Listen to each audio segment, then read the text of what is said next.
আশিক, কবে আসবে তুমি? 2-3 দিন লাগবে। কেন বউ, মিস করো নাকি? মিস করি তো। মিস করার কিচ্ছু নেই। বাসায় আসার সময় তোমার জন্য গিফট নিয়ে আসবো। বাই দ্য ওয়ে, আজকে কলেজ বন্ধ নাকি? না, বন্ধ না। তো যাও না কেন? অসুস্থ নাকি? না, সুস্থই আছি। তো সমস্যা কোথায়? যাও না কেন? এই আমাদের কলেজে একটা সেকেন্ড ইয়ার ছেলে আছে না, ও স্কুলের মেয়েদের কলেজের মেয়েদের অনেক ডিস্টার্ব করে। হ্যাঁ, তো কি করেছে?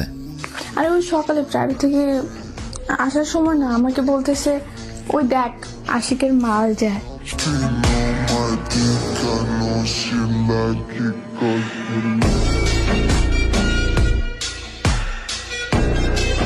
বন্ধুরা মিলে ওরা অনেক হাসাহাসি করছে আর অনেক খারাপ কথাবার্তাও বলছে।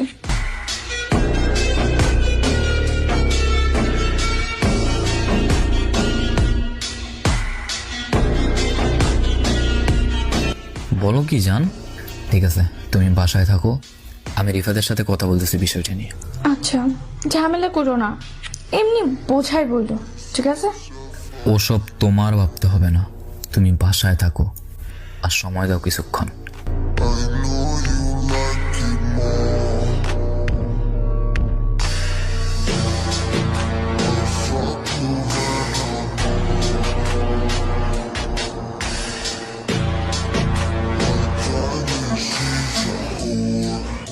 ভাই, আপনারা আমি সম্মানের চোখে দেখি।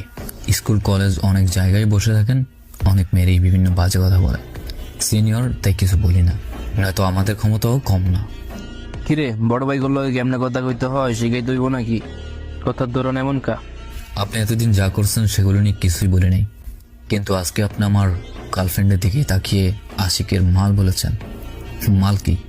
মন চেয়ে কইছি, কিছু বলার থাকলে সামনে এসে কথা বলিস। এলাকায় যাইতে 2-3 দিন লাগবে, নয়তো আপনার সামনে দাঁড়িয়ে আপনার সাথে সুন্দরভাবে কথাবার্তা বলতাম।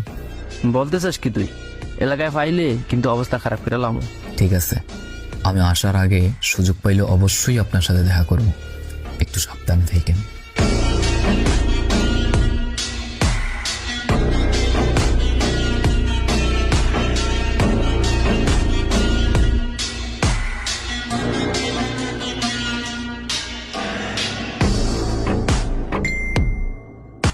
রিপাত, বাড়িতে তুই?